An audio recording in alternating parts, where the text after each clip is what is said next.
Bonsoir et bienvenue à ce premier journal du mois de juillet. Merci pour la confiance. Voici les titres.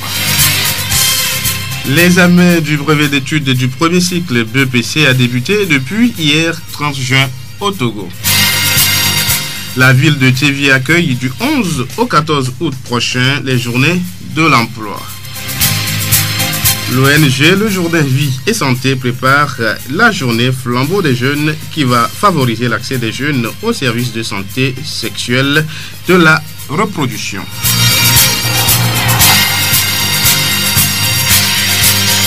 Radio Horizon à Tchévié sur 101.1. Mesdames, Messieurs, encore une fois, bonsoir. Voici le développement des titres. La campagne de lutte contre les maladies tropicales négligées se poursuit dans la préfecture du Zior. Elle prend fin le 14 juillet prochain, mais des cas d'effets indésirables ont été notifiés suite à l'administration des médicaments. Les précisions avec M. Boumé Paul, assistant d'hygiène à la polyclinique de Tchévié. C'est des comprimés qui sont contre la schistosomiase, qui traitent la schistosomiase et ils préviennent aussi la schistosomiase. Maintenant, comme effet secondaire, ces produits peuvent toutefois donner des douleurs abdominales, des céphalées intenses. Ça peut toutefois donner les vertiges, les nausées et vomissements. Parfois même la fièvre et des éruptions cutanées. Donc ces effets que nous venons de citer, ce n'est pas tout le monde quand même qui vont manifester ces effets, mais ceux qui hébergent ces parasites, ces microbes dans leur organisme, il peut toutefois faire quelques-uns de ces effets secondaires. Devant ces cas, nous leur recommandons de passer rapidement à la polyclinique pour que nous puissions vraiment faire un suivi pour voir exactement est-ce que c'est les produits qu'ils ont pris qui leur donnent ces effets et quelles mesures il faut prendre. Mais normalement, ce sont des effets qui sont passagers. Donc, quand premièrement ça arrive, il faut toutefois chercher une bouillie et mettre beaucoup de sucre dedans. Quand vous le prenez, ça peut toutefois vous soulager. Mais un jour, 2 jours, vous constatez que ces effets persistent, vous pouvez toutefois venir à la polyclinique. Monsieur Boumé Paul, assistant d'hygiène à la polyclinique de Tchévié. L'examen du brevet d'études du premier cycle BEPC a débuté hier 30 juin 2015 au Togo. Au total, 97 232 élèves, dont 57 166 garçons et 40 066 filles, sont répartis dans 258 centres décrits sur toute l'étendue du territoire. À Tchévié, l'examen se déroule dans de bonnes conditions. Les candidats ont composé hier en SVT, dictée question ECM. Ce matin, ils ont affronté les épreuves de mathématiques et d'anglais. Écoutons les impressions de quelques candidats. Ça s'est passé bien. Je remercie Dieu. C'est un peu abordable. La première matière, la SVT, était bien facile, mais et le soir, lors de ECM, nous avons beaucoup des élèves ont constaté qu'il y a la difficulté, il y a l'insuffisance des chapitres faits. Donc nous avons beaucoup perdu dans cette matière. Tout passe en homme, mais il y a certaines épreuves qui nous échappent, surtout éducation civile et morale, ECM d'hier, qui n'a pas été bien passé par nous, que certains autres qui n'ont pas pu suivre. La mathématique de Jésus aussi nous a, surtout l'exercice numéro 4, le plan de repère, tout ça, nous avons tous confiance sur ça, mais ça nous avait totalement déçus. Mais tout va bien. Hier, l'SVT était très bien, c'était pas difficile. Mais par après, on a appris à dicter, c'était pas aussi difficile, mais c'est manque de compréhension qu'on avait fait des erreurs. Mais le soir aussi, ils nous ont demandé ECM, c'était relativement mieux. Mais aujourd'hui, on nous a demandé mathématiques. Ça ne va pas du tout. On ne sait pas si pas la matière qui reste, ça va être favorable ou bien ça va être aussi difficile comme ceux-là. On ne sait pas. Bon, ce qu'on va faire, on va prier Dieu pour que les matières qui restent, ça va être facile pour nous. Rappelons que cet examen prend fin vendredi 3 juillet 2015. La voix du Zion.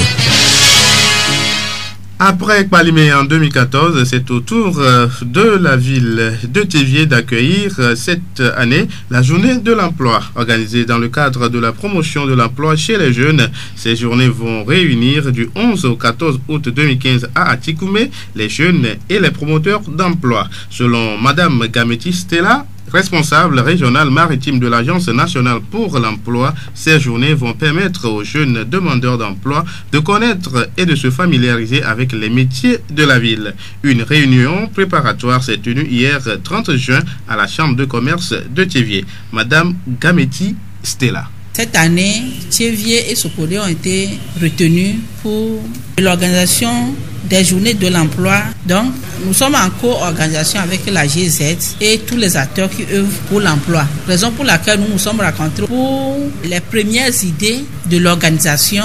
À travers cette journée, nous voulons promouvoir l'emploi. Toutes les institutions publiques et privées qui œuvrent pour l'emploi seront représentées et ils auront à exposer d'abord ce qu'ils peuvent faire, ce qu'ils savent faire, et ces exposés pourront permettre aux jeunes de s'engager dans l'apprentissage d'un métier.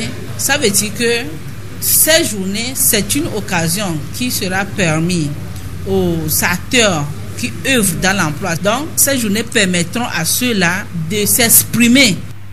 Nous venons d'écouter Madame Gameti Stella, responsable régionale maritime de l'Agence nationale pour l'emploi.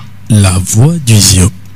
Le projet de dynamisation de l'économie locale dans la commune de Thiévié a été lancé aujourd'hui. Ce projet, qui va être une série de formations, vise le renforcement de capacités des femmes et des jeunes du secteur informel sur les principes fondamentaux d'une économie coopérative. Le projet est piloté par l'AFU des jeunes pour le développement durable au Togo. Monsieur Akama Dodi Espoir, président de l'AJ2D Togo.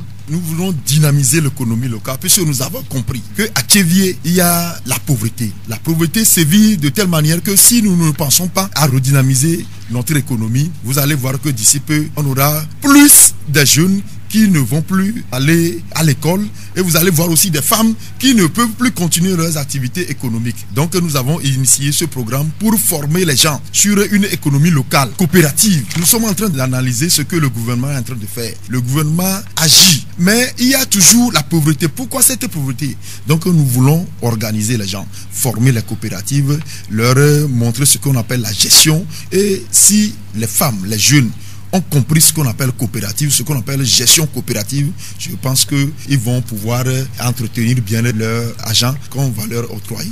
Et pour booster notre économie ici, localement à Thiévié. Akama Dodi Espoir, président de l'AJ2D Togo. Le projet de dynamisation de l'économie locale est inscrit au programme 7 du plan de développement communal de Thiévié. Monsieur Akiti Dotier, secrétaire général de la mairie de Thiévié. Le Fonds national de finances inclusives veut des regroupements. C'est le lieu de faire comprendre à la population qu'il est temps que la population se prenne en charge en se regroupant pour chercher des financements pour leur propre activité. Nous remercions sincèrement AJ2D et il a fait appel à des personnes ressources qui maîtrisent les domaines. Donc, ils sont dans de bonnes mains. C'est pourquoi j'invite la population à être plus déterminée, plus assidue à cette formation et à suivre les conseils et qu'à la fin, à pouvoir donc agir et donc à entreprendre. Et dans un proche avenir, on verra que le PDC, c'est un bon document stratégique pour le développement de la ville de Thiévié. Akiti Dotier, secrétaire général de la mairie de Thiévié. Les services déconcentrés de l'État apportent également leur soutien. Monsieur Messan Yawo Zama, conseiller agricole à l'Institut de conseil et d'appui technique ICAT Thiévié. Thiévié, je ne sais pas si la population se donne à l'agriculture, mais ils méconnaissent vraiment l'existence des institutions de l'agriculture. L'occasion nous a permis de les rassembler, de les former sur les groupements, la nécessité de se mettre ensemble et de savoir ce qu'ils doivent faire réellement pour eux-mêmes, pour le milieu et pour la communauté. C'est partant de là qu'on peut initier les petits projets. Sincèrement, le fonds FNFI qui est là, les gens qui viennent ne cadrent pas avec ce qui est là pour l'accès à ces fonds. Vraiment, c'est un peu dommage. Comme l'occasion est là, on va les former, les initier sur ça. Messan Yawo Zama, conseiller agricole à l'Institut de conseil et d'appui technique ICAT Thiévié. La délégation à l'organisation du secteur informel région maritime contribue aux formations inscrites dans le projet. Moïse Nyonfam, responsable de la délégation à l'organisation du secteur informel région maritime. Nous avons d'abord appuyé la J2D de manière technique dans la finalisation même du projet, ainsi que dans l'organisation matérielle et technique des dites formations. Et nous serons nous-mêmes impliqués dans la formation parce que nous allons donner certaines formations également avec l'ICAT. Mais aussi nous avons senti à un moment donné que l'initiative risquait d'échouer, faute de financement pour pouvoir... Parce que vous savez, on ne peut rien faire s'il n'y a pas l'argent.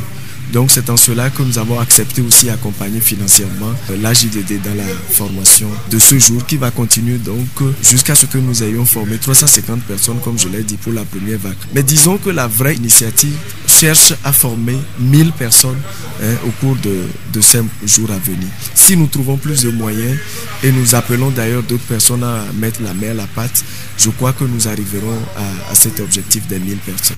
Moïse Nyonfam, responsable de la délégation à l'organisation du secteur informel, région maritime. La voix du Zion. Dans le cadre de la mise en œuvre du projet Autonomisation des adolescents et jeunes pour la promotion de leurs droits à la santé sexuelle et de la reproduction, l'ONG JVS a prévu l'exécution des activités de plaidoyer au niveau communautaire et national. Dénommé Journée Flambeau des jeunes, le projet vise l'amélioration de la santé sexuelle et de la reproduction des jeunes et adolescents. Les précisions avec l'assistant Barnabé Noulagbessi, directeur exécutif de l'ONG JVS. C'est une activité de plaidoyer que nous voulons observer ce 28 juillet où les jeunes auront à dire leurs besoins ou droits auxquels ils aspirent aux autorités compétentes. Pour qu'il y ait vraiment une participation active de tous les acteurs, JVS et Bonnefondin seuls ne pouvaient pas se donner la tâche de l'organiser d'une manière effective. Raison pour laquelle nous avons légué l'organisation à la plateforme des organisations de la société civile impliquées dans la lutte contre le VIH-Sida, qui aussi a tendu la main au réseau des associations de jeunes en matière de la santé sexuelle des jeunes et adolescents. Et partant de là, nous avons formé un comité au sein duquel se trouve même la division de santé familiale, le service national de la santé des jeunes et adolescents et certaines organisations de la société civile, y compris l'ONG JVS. L'événement Journée Flambeau des jeunes va avoir lieu le 28 juillet prochain, mais les préparatifs ont déjà commencé. Une rencontre a regroupé les autorités du Zion et le comité d'organisation hier à la polyclinique de Thiéviers. Nous avons commencé par organiser des réunions et une a été faite le vendredi passé avec les organisations de la société civile, y compris les syndicats, où nous avons pris le temps d'expliquer cette activité et voir leur niveau d'implication pour que chacun puisse être engagé et savoir le rôle qui lui est incombé pour que la journée là soit une journée belle et effective. Aujourd'hui, nous nous sommes rencontrés avec les autorités locales et administratives et judiciaires aussi, les unités de développement de Bonnefondin qui sont proches d'ici, de Tchèpois et d'Adangbe. En plus, les membres du comité, certains qui sont venus de Lomé, où nous avons également parcouru les thèmes de référence qui sont élaborés, l'organisation et l'exécution de cette activité, et chacun se dire ce que sa structure pourra faire pour que cette activité soit bel et bien organisée, afin qu'on puisse avoir les résultats escomptés. Assistant Barnabé Noulagbessi, directeur exécutif de l'ONG JVS. La voix du Zion. Revaloriser la culture du Zion et promouvoir l'éducation de la jeune fille est la mission de la reine Aïzan 2014. Dans l'atteinte de ces objectifs, mademoiselle Asiaka Germaine organise samedi 4 juillet au relais de la commune de Thiéviers une soirée culturelle dénommée Éducation à la base. J'ai juste organisé une petite soirée pour bien finir mon mandat, puisque je tends un peu vers la fin de mon mandat. J'ai décidé d'organiser une petite soirée culturelle nommée Éducation à la base. Dans la soirée, il y aura lieu le sketch à propos de la scolarisation de la jeune fille. Comment dois-je m'habiller, où dois-je aller et comment dois-je m'habiller aussi. Puisque je trouve maintenant que la jeunesse d'aujourd'hui porte des choses extravagantes. Il y a aussi la scolarisation de la jeune fille. On voit maintenant que les jeunes filles ne se donnent pas à fond à leur éducation, surtout à l'école. On abandonne vite les bancs à cause des grossesses précoces. Je lance un appel à toutes les jeunes filles de continuer toujours leurs études. Germaine Asiaka, reine Aïzan 2014. Notons que le prix d'entrée est fixé à 500 francs CFA.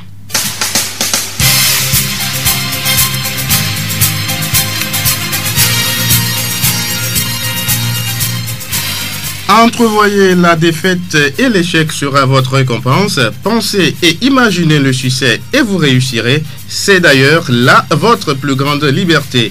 Vous seul avez le pouvoir de choisir vos pensées. C'est avec cette citation que nous refermons ce journal. Nous vous remercions de l'avoir suivi. Présentation Denis Gossou, réalisation Mustapha Yolou. Très bonne suite de nos programmes.